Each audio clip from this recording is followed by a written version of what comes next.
Smiling worm.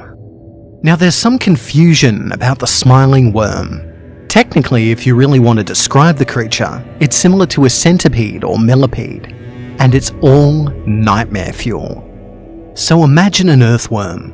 Now scale it up to where it's the length and breadth of a small bus. Make its teeth extra long and extra sharp.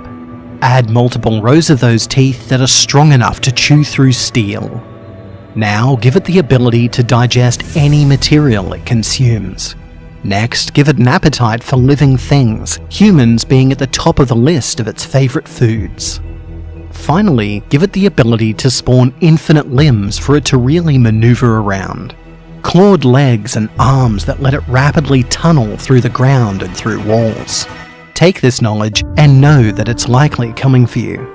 To eat and slowly digest you in the most lingering, horrible process possible, where your life is prolonged only to be aware that you're being actively digested by an abomination. This is the smiling worm. And before you wonder, yes, there is even more about it that's horrible. You shouldn't touch the worm with your bare hands. It produces a slime that causes an extremely strong allergic reaction in humans, to the point where the flesh almost appears to turn necrotic. Flesh will quickly turn from healthy to a dark purplish colour as the body tries to isolate the slime from hitting vital areas. It is suggested that anyone within the worm's vicinity have every inch of exposed flesh covered and avoid any lingering slime the creature leaves behind. Specialised EpiPens are also to be carried to prevent anaphylaxis in case of exposure. If not, then the rotting flesh may need to be immediately removed in order to prevent the contamination from spreading. The worm can also spit a highly acidic chemical, which aids it in tunneling through solid material. It's also very unfriendly to any organic creature other than the worm itself. It's hypothesized that this may be stomach acid. If this is the acid in the smiling worm's digestive tract, then the fact that it numbs the body on contact isn't a surprise. It's an interesting fact that while non-organic material dissolves rapidly, living flesh does not. Which is what the slime is for. It's part of the smiling worm's powerful 1-2 punch for hunting humans. Use its acid to melt the prey's protection and numb its target, then spawn multiple limbs to grapple and expose that bare flesh to the super toxic slime. While the target is paralysed by agonising pain, the worm has all the time it needs to either rip its prey apart or simply swallow them whole and slowly digest them. The smiling worm tends to hunt dark areas. It can be found in locations such as subways, sewers and freeway tunnels. Rivers are also a favourite location, as it will often tunnel underneath the ground of the river, because for all its strengths, it has very little protection against direct sunlight. The UV rays will dry out its slime, crack its skin, and start to rapidly burn the worm. So it does all it can to avoid long-term exposure to daylight. This means that one of the ways to escape it is to find a source of daylight and stay out of its reach. Because even though it can spawn 1,000 arms, their reach is limited. It may sacrifice a few limbs to grab a victim and drag them back to the shade, but those limbs don't stretch infinitely. Similar to smaller insects, the smiling worm also has issues with salt.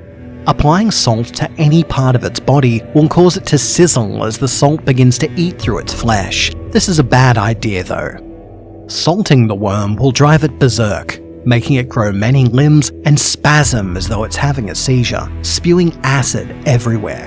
The potential for collateral damage is way too high. So save salt as a last resort, or if you need to retrieve someone who's been eaten alive. The spewing of vomit also works to dislodge the contents of the smiling worm's stomach. If the person hasn't died due to suffocation inside, you may be fast enough to provide emergency care, including a chemical bath to neutralize the stomach acid they were exposed to. Inflicting enough traumatic damage with fire and UV rays is usually enough to drive it off, though killing the worm has proven to be problematic, as one doesn't want to risk breaking off any part of the worm's body. Similar to some species of non-anomalous worm, breaking off a chunk has the risk of spawning a second worm from the discarded piece. This has occurred in the past, but for some reason, any secondary worm that is spawned tends to have a lifespan of 72 hours or less. Even in cases where the secondary worm has fed, it is unable to prolong its life. Either the original worm was spawned in a different way, or it kept something from its own parent that allowed it to live, while its own spawns rapidly expire.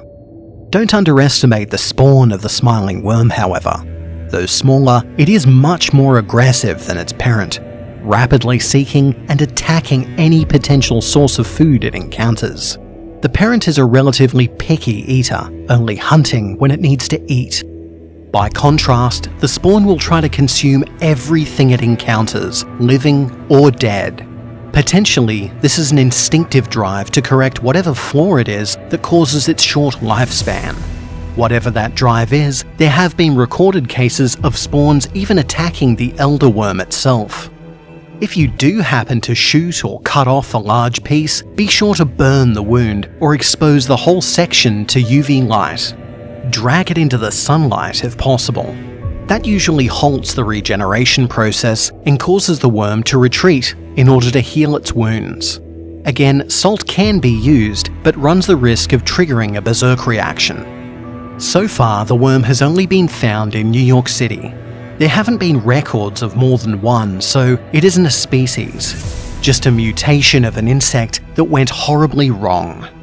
Just exercise caution and make sure to drive it deeper into the tunnels. Work is in progress to figure out a way to kill it without spawning more secondary worms, or to disable whatever it is that keeps the smiling worm alive, unlike its children.